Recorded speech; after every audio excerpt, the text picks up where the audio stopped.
Imagine sitting in a courtroom, your hands clenched tightly around the edge of the chair, every muscle in your body frozen in disbelief. The air is thick, heavy with tension, and all you can hear is the ticking of the clock, each second marking the steady, relentless approach of a moment that will tear your world apart. Your heart beats so loudly that it drowns out the voices of the lawyer and the judge, who speak words you can't quite process. But in that silence, in that deafening space, you feel it. You feel the truth crashing over you, cold and unforgiving. The woman who you swore to love, the woman who promised to stand by you through thick and thin, is the very one who has torn your life to shreds. Her eyes, once soft and full of love, are now hard and distant, the very opposite of the woman you thought you knew. She is standing there, in front of a jury, telling lies so convincing that the world believes them. The weight of her betrayal is unbearable, a betrayal not only of your marriage but of everything you believed in, everything you thought you had together. She swears on the Bible that she is telling the truth, but you know the truth. You know what she did. You know that it was her who planted those drugs in your trunk. You know that it was her who called the cops. You know that her secret lover, a woman named Tony, was right there beside her, helping her frame you for something you never did. You know that the smile she gave you before, the gentle touch on your hand, was all part of a carefully crafted lie. And now, you are sitting in this courtroom, surrounded by strangers who look at you with suspicion, while the woman who claimed to love you stands as the one who has sentenced you to a life of misery. The jury looks at you, silent, unsure, judgment already made. Your life is hanging by a thread, and she's the one who pulled it taut. And as you watch her break down on the stand, pretending to weep for the life she's ruined, you feel your anger rising. Not for the first time, you wonder if this is real. Maybe it's just some bad dream. But then you glance at the gallery, and you see your sister's face, her eyes full of pity, full of helplessness. This is real. The woman who you trusted, the one you thought would always be by your side, has betrayed you. And now there's nothing left to do but wait for the verdict. That's the moment your life splits in two. The man you were, hopeful, loving, patient, dies in that courtroom. And in his place rises someone new, someone who has nothing left but revenge. Because in this moment, you realize that it's not just the court that's condemning you. It's her. The woman who promised to stand by you, who has now turned the world against you. And you have no choice but to take it. But what they don't know, what they can't see, is that you've been waiting for this. You've been waiting for the truth to come out. You've been waiting for the moment when the lie would be exposed. And when it is, when the moment comes, nothing will ever be the same. Because this isn't just a courtroom drama. This is your life. And the woman who destroyed it, she's going to pay. This is the story of Darius Hall. A man betrayed. A man who sought justice. A man who became a legend. Welcome to the Inside Crime Mind. If you're watching right now, make sure to hit that subscribe button and give this video a thumbs up. More jaw-dropping true stories are on the way. Darius Hall was never supposed to be the man he became. His story, like so many others, started in the rough streets of Charlotte, North Carolina, where survival meant taking every chance you could get, even if it meant bending the rules. At 18, Darius made his first mistake. A small bag of weed, a few pills, nothing major by the standards of the world he grew up in. But it was enough. Enough to land him in jail for a short stint, enough to give him a record, enough to change the way people looked at him for the rest of his life. But Darius didn't see it that way. That was the moment he made a choice that would define him. He didn't want to be another statistic, another name on a list of wasted potential. He wanted to be more. He wanted to show that no matter where you started, you could always rise above. It wasn't easy, and it didn't happen overnight, but Darius kept his eyes on the prize.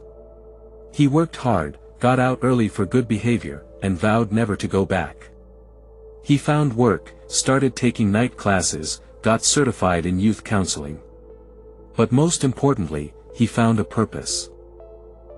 He became a man who believed in second chances, a man who took his own struggles and turned them into something that could help others. He worked at a community center on the east side of Charlotte, mentoring kids who were at risk of making the same mistakes he once did. He ran basketball programs, organized tutoring sessions, and spent countless hours talking to teenagers who needed someone to listen. Darius wasn't flashy. He didn't need to be. He wore the same 2 pairs of sneakers, drove an old, beat-up Nissan, and still said, "Yes ma'am," to the church ladies at the corner store. But the kids loved him. They trusted him. And in a world that seemed to have forgotten them, that meant something. It was during this time, while he was working tirelessly to make a difference in the lives of those kids, that he met Camille. She was nothing like the women he'd dated before. She was quiet, calm, soft-spoken, and above all, kind. Camille was a nurse assistant at the local hospital, and she spent her days caring for others in ways that Darius could only admire. She had a gentle smile that could light up the room, and when Darius first saw her, he couldn't help but think, "This is it. This is the one." They met at a community health fair, where Camille was handing out blood pressure screenings. Darius, ever the jokester, asked her if she could check his heart rate, because she was making it skip a beat. To his surprise, she actually laughed, really laughed, not the polite chuckle that most women would give, but the kind of laugh that made him think she might actually be interested. That was the start. Their relationship moved quickly. They didn't waste time with games or pretenses. 2 months later, they moved in together, and 6 months after that, they were married. No big ceremony, no grand plans, just rings, smiles, and a quiet promise in the hallway of a courthouse. It was simple, it was real, and for a while, it felt perfect. For the first few years, things were good. Camille was supportive, a calming presence in Darius' life. He loved coming home to her after a long day, loved the way she made his heart feel lighter just by being there. She was everything he needed, a rock, a partner, a friend. Their love seemed unstoppable, and Darius thought that nothing could tear them apart. But life, as it often does, has a way of changing things. It started small at first. Camille began to come home late from work, saying she was stressed or tired, but Darius didn't think much of it. He understood. She was a nurse assistant, after all, and work could be draining. But as the days turned into weeks, and the weeks into months, Camille started changing in ways that Darius couldn't ignore. She became distant, quiet in a way that wasn't like her. When he tried to plan dates, she'd decline, saying she wasn't in the mood. At night, when they lay in bed together, she would turn away from him, facing the wall, a wall that seemed to grow higher and higher between them every day. Darius didn't understand it at first. He thought maybe it was just work stress, maybe it was something she was going through. He was patient with her, even when she stopped laughing, stopped engaging in the little things that once brought them closer. He brought her flowers on Fridays, rubbed her back on Sundays, made her homemade chicken soup on Wednesdays after her long shifts. But it wasn't enough. What Darius didn't know, what he couldn't have known, was that Camille had already started to drift away. She wasn't just tired. She wasn't just stressed. She had already found someone else, someone who made her feel seen in ways that Darius no longer could. Someone who promised her freedom from the life they had built together. Her name was Toni Lattimore. And from the moment Camille met her, everything began to change. The cracks didn't appear all at once. No, it was much slower, much subtler than that. It began with the small things, the little shifts in Camille's behavior that Darius couldn't quite place but couldn't ignore either. He told himself it was just stress, just life. But deep down, something didn't sit right. Something was off. At first, it was the late nights. Camille would come home later than usual, her tired eyes betraying the exhaustion in her voice as she explained how busy work had been. She'd give him a quick kiss on the cheek and collapse into bed, her back turned to him, her breathing shallow and quick. She didn't ask about his day, didn't offer the usual comfort. Darius, ever the patient one, chalked it up to the pressures of her job. After all, being a nurse assistant in a busy hospital wasn't easy, but why did she have to be so quiet about it? Why did she seem so distant?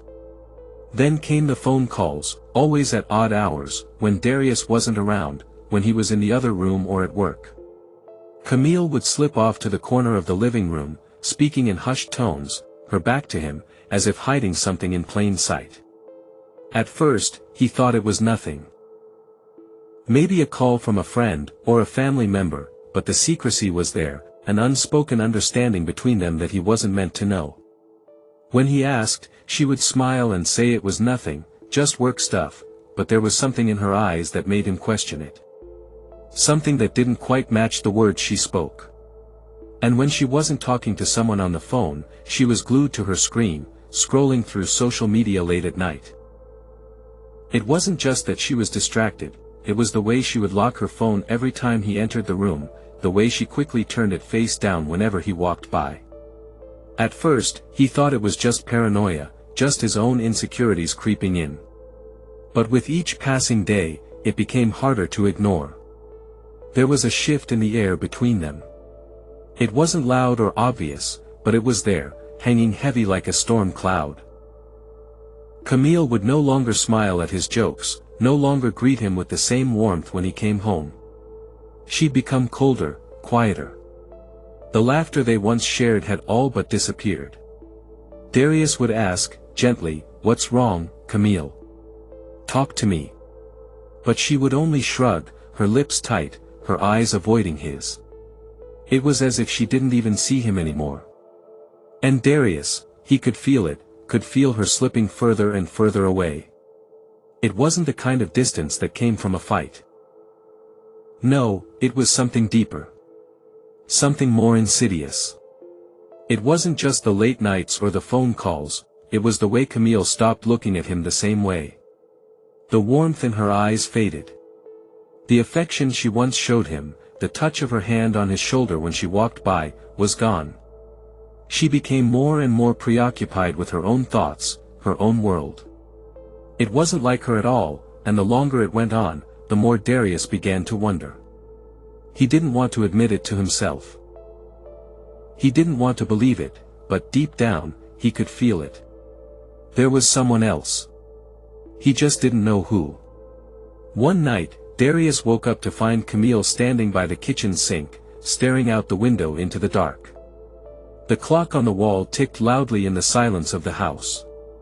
She didn't hear him approach. He stood there, watching her for a long moment, wondering what was going through her mind.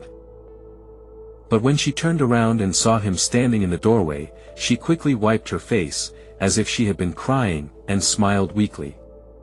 "I'm just tired," she said, her voice distant. That night, when Darius climbed into bed beside her, he could feel the gulf between them. He reached for her, instinctively, but she pulled away, her back still facing him, as it had been for weeks now. No more cuddling, no more late-night talks, no more laughter. Just silence. The silence that filled their bed, their home, like a weight neither of them could lift. The next day, Darius asked her again, but this time, there was no answer. No explanation. She said she was fine, but the lie was thin, and he could see right through it. Something was happening, and Darius could feel it deep in his bones. His patience had worn thin, and his questions began to shift from concern to suspicion. What was she hiding? Why had she stopped trying? And then it happened. One day, when Camille left for work, Darius couldn't shake the feeling that he needed to know. He wasn't proud of it, but he couldn't help himself. He grabbed her phone, hesitated for a moment, and unlocked it, just to see. And there, staring back at him, was a message from Tony. The message was brief, casual even, but the words sent a chill down Darius' spine. "Let's meet tonight. I need to talk about us." The room spun around him. He stared at the screen, the truth finally crashing down on him. It wasn't paranoia. It wasn't just his imagination. His wife, his Camille, was having an affair. She had been for months. The air felt thick in the room. His hands shook as he put the phone back in its place. And when Camille came home that evening, he looked at her differently, with eyes that saw past the facade, that saw the secrets she had buried. But instead of confronting her, instead of demanding answers, he did nothing. Not yet. Because Darius knew this moment, was only the beginning. The distance had grown, the cracks had formed, and now, all he could do was wait for the truth to reveal itself. And when it did, when the full weight of her betrayal came crashing down, there would be no going back. The moment Darius uncovered the truth felt like his heart had been ripped out of his chest. It wasn't just the shock of discovering Camille's affair. It wasn't just the pain of realizing that the woman he loved had been lying to him, betraying him, for months. It was the crushing weight of everything that he had believed, everything he had worked for, crumbling in an instant. His whole life, his values, his commitment to second chances, his belief in love, had been shattered by a secret, a betrayal so cold it knocked the breath from his lungs. It started, as these things often do, with a single, undeniable moment of clarity. Darius had been running errands when his mind wandered, as it often did these days, to the growing distance between him and Camille. The doubts that had festered were no longer quiet whispers, they were loud, insistent, demanding attention. That evening, when Camille had been out late again, Darius found himself at the kitchen table, staring at his phone in a daze, the same question gnawing at him. What was she hiding? Without thinking, he opened her email app, the same one she had locked for months. The password was the same, her mother's birthday, something Darius had always known. As he clicked through, the first thing that caught his eye was a thread of messages between Camille and Tony. It was a string of exchanges that had been hidden in plain sight, buried under layers of everyday conversation. At first, it seemed innocent enough, talk of work, casual mentions of dinner plans. But then Darius saw it. If he ever finds out, it's over for us. His blood ran cold. He kept reading, the words blurring together as the truth finally, painfully, dawned on him. Camille had been hiding an affair with Tony for months, maybe even longer. The tone of their messages, the intimacy that leaked through their words, cut Darius like a knife. This wasn't just a momentary lapse, a mistake. This was betrayal of the deepest kind. The woman he thought he knew, the woman he thought he could trust with his whole heart, had been living a double life, one he had never even suspected. He felt his knees buckle as the weight of it all hit him. He slumped into the chair, his hands shaking as he scrolled through more of the messages. Each one felt like a punch to the gut. I'm not happy, Tony. I don't know how much longer I can keep pretending. I know. But we have to be careful. He can't know, not yet. And then, the words that cut the deepest, if I leave him, it'll ruin everything. But if I stay, I feel like I'm suffocating. I need to be free. Darius sat there for what felt like an eternity, his mind racing, his emotions swirling in a whirlwind of confusion, anger, and heartbreak. Camille hadn't just lied to him. She hadn't just broken his trust. No, she had betrayed everything they had built together. She had built a life with him, a life of shared promises, shared dreams. And then, behind his back, she had sought out someone else. Someone who made her feel free. Someone who could give her the escape she was so desperately craving. Darius thought of the woman he had married, the woman who had stood by him during his toughest times, the woman who had promised to love him. The woman who now stood beside someone else, someone who had drawn her away in ways Darius could never have imagined. And as he read her words, it became clear, Camille wasn't just tired. She wasn't just stressed, as she had claimed. She was done. Done with him. Done with the life they had together. She wanted out, and Tony was her way out. Darius wasn't just her husband, he was a part of the life she was trying to escape from. It didn't make sense. How could she betray him like this? How could she let someone else, someone who didn't care about him, who didn't know him, into their lives. How could she throw away everything they had for a fleeting chance at freedom? But then, as Darius continued reading, something else became clear. Camille didn't just want freedom. She wanted a new life, a new identity. With Tony, she was free to be someone else, someone she had kept hidden for so long. It wasn't just the affair that hurt, it was the realization that Darius had never known the full Camille. The woman who had once been so loving, so dedicated, had been hiding pieces of herself from him. And now, with Tony, she was becoming someone else entirely. Darius closed the phone with a sharp snap, his fingers trembling. He didn't need to read any more. The truth was undeniable now. Camille had made her choice. And now, there was nothing left for him but to face the fallout of her decisions. When Camille came home that night, Darius didn't confront her right away. He couldn't, not yet. Instead, he watched her carefully, his eyes tracing the changes in her demeanor. She didn't meet his gaze. She didn't offer him a kiss or a kind word. She simply walked past him, as if he was no longer the man who mattered. That was when Darius knew. She had made her choice a long time ago. And all that was left for him now was to figure out what to do with it. Because this betrayal, this breaking of trust, was going to change everything. It was going to change the course of their lives. And Darius, though deeply hurt, though aching with the pain of it all, knew one thing for certain: there would be no forgiveness. Not now. Not ever. This betrayal had set something in motion. Something that couldn't be undone. And Darius was done being the victim. He wasn't going to just sit back and let it happen. He would make sure Camille paid for what she had done. She had destroyed him, and now he was going to destroy her. In the quiet, mundane moments of everyday life, the worst kind of betrayal is often planted. Camille didn't wake up one morning and decide to ruin Darius' life. No, this betrayal was carefully crafted, a seed that grew over time in the shadows, nourished by her desire for freedom, for something else, something she could never get while bound to him. And she didn't do it alone. Tony, her confidant, her lover, was there every step of the way, guiding her, convincing her, and feeding her need for escape.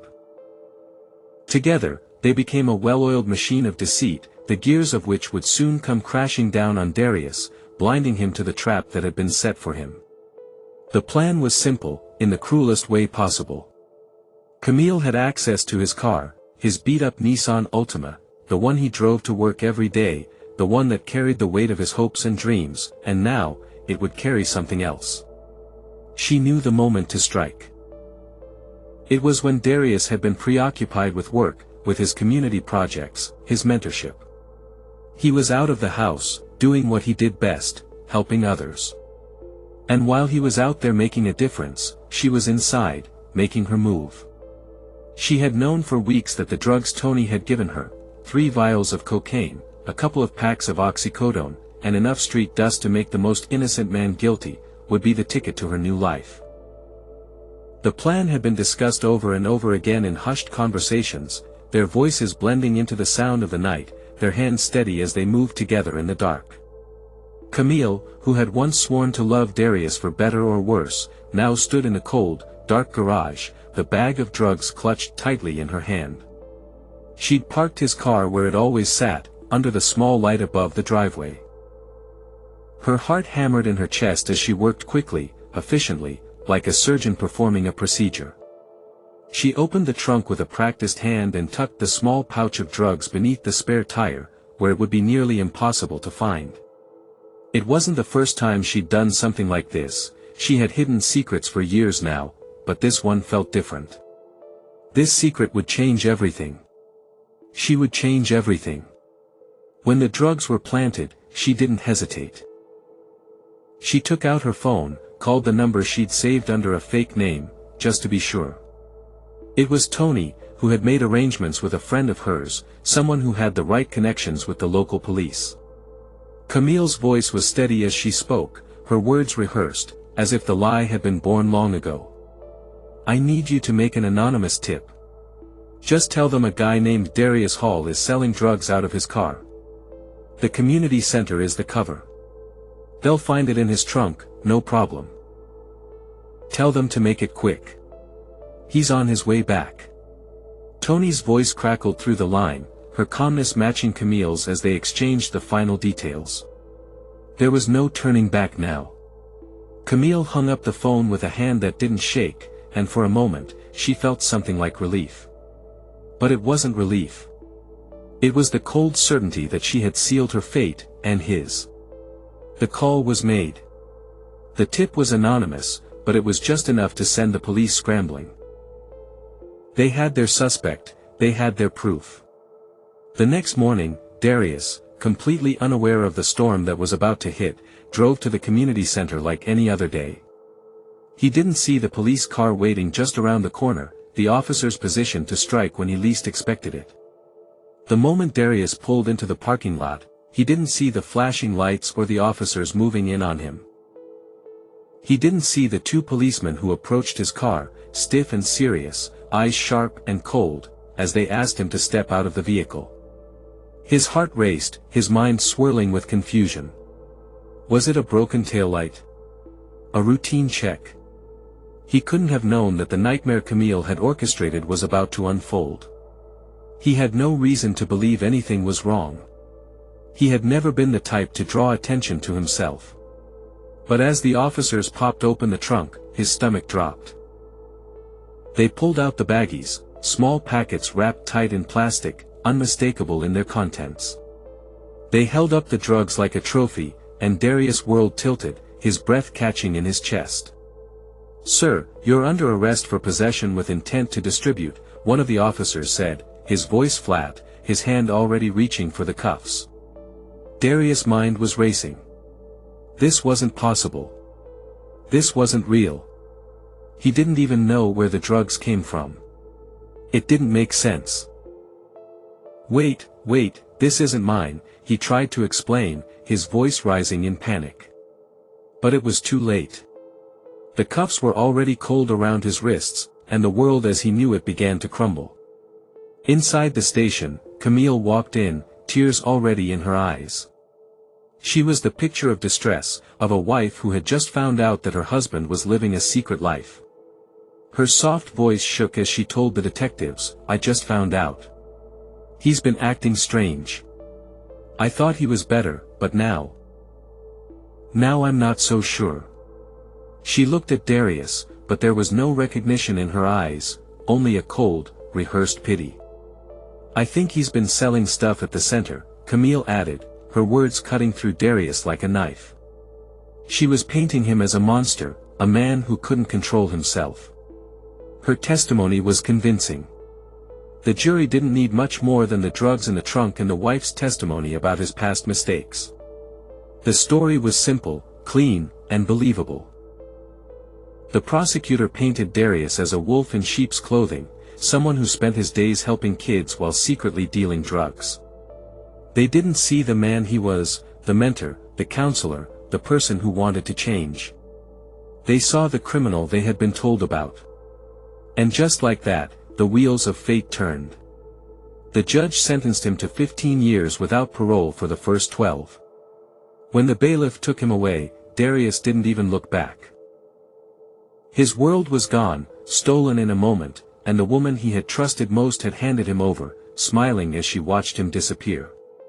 Camille's betrayal wasn't just an act of infidelity. It was the dismantling of everything Darius had worked for, everything he believed in. And with it, she didn't just break his heart. She set in motion a chain of events that would lead him down a path he would never come back from. 15 years. That's how long Darius had been inside, how long he had been buried in the concrete walls of Caldwell Correctional. Time moves differently in prison. It doesn't pass by in a steady, predictable flow like it does on the outside. In here, it drags on, stretching every hour into an eternity, every day a punishment, every month a reminder of the life that slipped through his fingers. At first, when he was locked away, there was a part of Darius that refused to believe it. It didn't seem real, the life sentence Camille had handed him. How could it be? He wasn't guilty. He hadn't done anything wrong. But the longer he stayed in, the more the hope of proving his innocence faded. The bars became his world. The men around him, hardened by years of living in a cage, became his new family. They showed him how to survive. How to keep your head down. How to eat fast, sleep light, and never trust anyone. Because in here, if you let your guard down for even a second, the darkness of this place would swallow you whole. And so, Darius learned. He learned how to survive the fights, the threats, the constant tension that hung in the air like smoke. He learned how to silence his emotions, how to turn his anger into something sharp and cold. But even as he became tougher, even as the prison walls turned him into a man who could walk through hell without flinching, something inside him, something deep, never stopped aching. It was Camille. The woman who had promised to love him, protect him, stand by his side. The woman who had betrayed him, ruined his life with a lie. Every day in prison, as Darius walked the yard or sat alone in his cell, he replayed the moments over and over. The phone call from the police. The look on her face when she lied in court. He could still hear her voice in his head, telling the jury that she thought he was a criminal. He wanted to forgive her. He wanted to let go of the bitterness that had taken root in his chest, but he couldn't. Not yet. Not while the pain was still so fresh. He tried, at first. He wrote letters to her, tried to reach out, tried to make sense of what had happened. Why? He wrote. Why did you do this? But his letters went unanswered, day after day, year after year. The mailbox stayed cold. The silence between them became heavier, more suffocating. It wasn't just the betrayal anymore. It was the silence that followed. The unanswered questions. The feeling that she had moved on, leaving him to rot in this hellhole. And then, in the 6th year, came the news that shattered him further. His mother, his only real family, had passed away. She had always believed in him. Always. She was the one person who had stood by him, even when he was a teenager with a criminal record, even when the world had turned its back on him. But he couldn't even be there to say goodbye. Can I go to the funeral? He had asked, his voice shaking. The guard had looked at him, emotionless. Not on your sentence, he had said flatly. Sorry. It was a cold, clinical response, but it broke Darius in ways he couldn't explain. His mother, the woman who had always given him unconditional love, was gone, and he had to mourn her alone. That night, he didn't eat. He didn't sleep. He didn't talk to anyone. He just sat on his bunk, staring at the ceiling, the weight of his grief pressing down on him like a vice. His mother had been the one constant in his life, and now, she was gone. He couldn't even honor her properly. And Camille? She had moved on, like it was nothing. She had her new life, her new family, and Darius was nothing more than a memory to her. By year 9, Darius had stopped trying to reach out to anyone. He stopped writing. Stopped hoping. The letters to Camille stopped coming, his calls for help unanswered. He buried himself in his thoughts, in the darkness of his own mind. But even in the stillness of his cell, one thing kept him alive, kept him moving forward. Vengeance. He didn't call it that at first. He told himself that he just wanted answers. He told himself that if he could understand why Camille had done what she did, maybe he could forgive her, maybe he could find peace. But as the years passed, the question of why became less important. It didn't matter anymore. What mattered was the feeling, the cold, sharp feeling of justice, of retribution. The moment he could stand in front of Camille, look her in the eyes, and make her understand what she had taken from him. Time in prison does something to a man, it either destroys him, or it hardens him. Darius wasn't destroyed. No, he was hardened. His thoughts of vengeance became clearer, more focused, until they were the only thing that kept him going.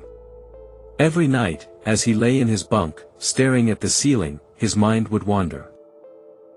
He thought about Camille, about Tony, about the moment he would finally confront them. And when that moment came, when he stepped back out into the world after 15 years, it wasn't freedom he sought. It was payback. Payback for every lost day. Payback for every letter he wrote that went unanswered. Payback for his mother, for the years of his life that had been stolen from him. He wasn't the man who had walked into that courtroom all those years ago. He wasn't the idealistic youth counselor who believed in second chances. He wasn't the man who would have forgiven Camille if she had apologized. No. The man who walked out of prison was someone else entirely. A man who had lost everything, and now, the only thing he had left was the knowledge that it was time to make her pay. Darius had been counting the days, the weeks, the months, in a quiet sort of madness. When the gates of Caldwell Correctional opened for him, and the outside world flooded back in like a wave crashing on a shore, it wasn't freedom he tasted. It was purpose. For 15 years, he had lived in a cage, both physical and emotional.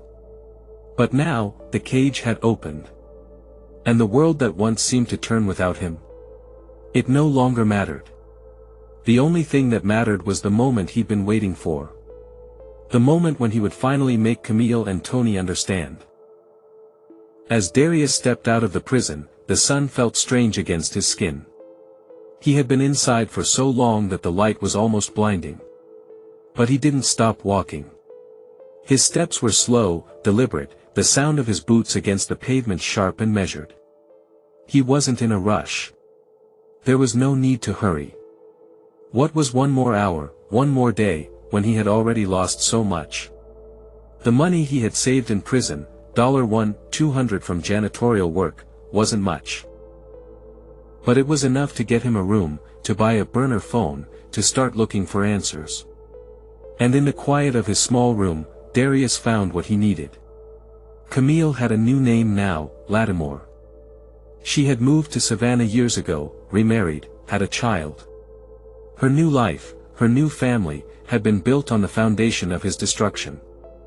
And there, in the grainy photos he found on social media, were the women who had turned his world upside down, Camille, smiling, free. Tony, standing beside her, holding her hand like they had always been meant to be. The investigation was over.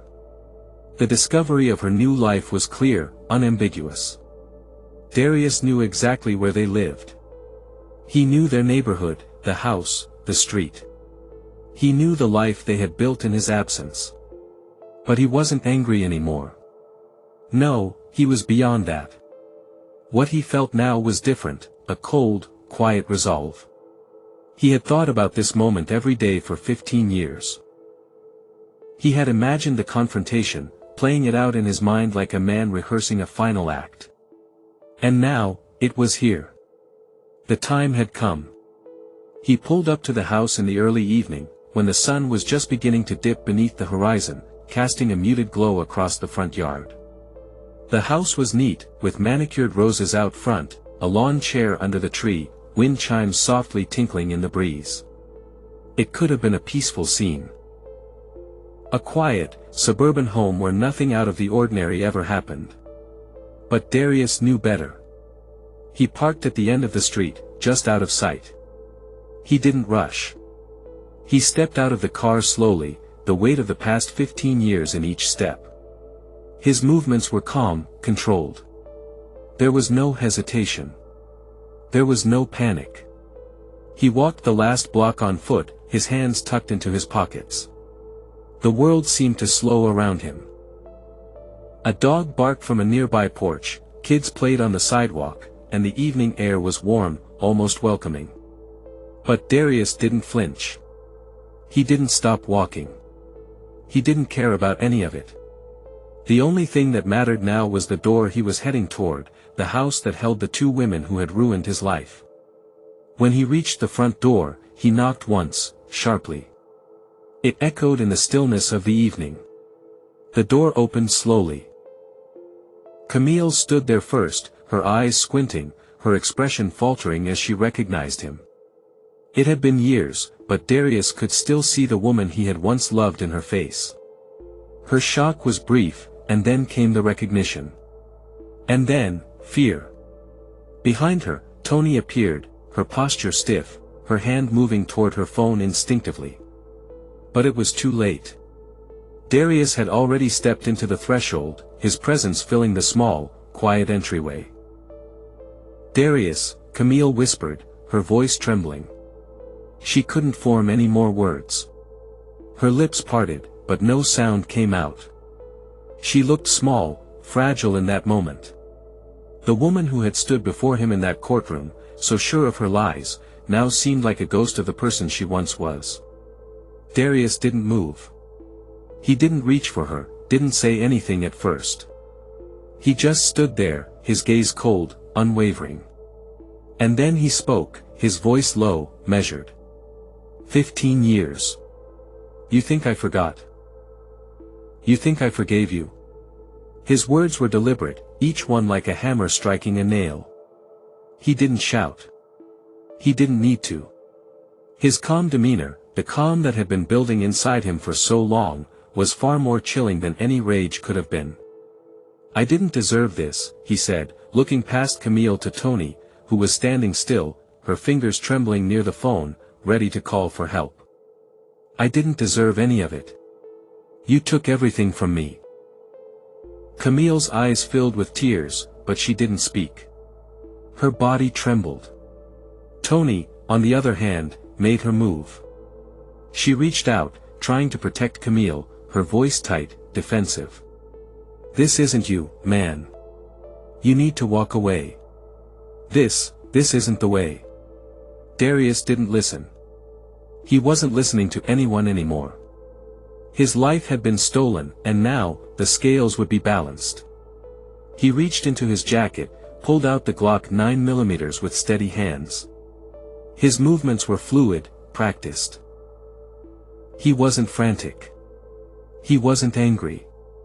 He was simply doing what he had come to do. The first shot hit Tony in the chest. The second tore through her throat. She crumpled to the ground, blood pooling around her, her body twitching in the stillness of the room. Camille screamed, a sound so raw and helpless it felt like it could tear through the walls. She tried to move, to escape, but her legs gave way, and she fell backward, scrambling for the door. "Darius, please," she sobbed, crawling away. "I didn't mean for it to go this far. I'm sorry. Please. I was young. I was stupid." But Darius didn't move.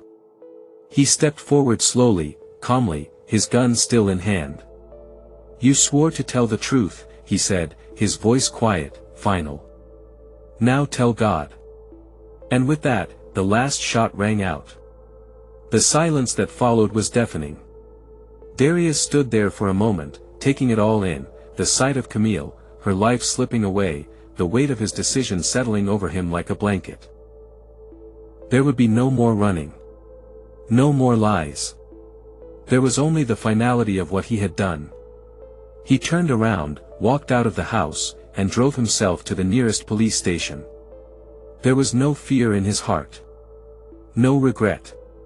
He parked the car, walked into the station, and placed the gun on the front desk.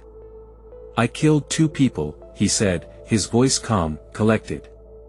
"I'm not sorry." Was Darius justified? 15 years in prison, betrayed by the woman he loved, lost everything he had built. Could anyone blame him for seeking revenge? Camille's lies destroyed his life, and Tony had been her accomplice, complicit in his ruin.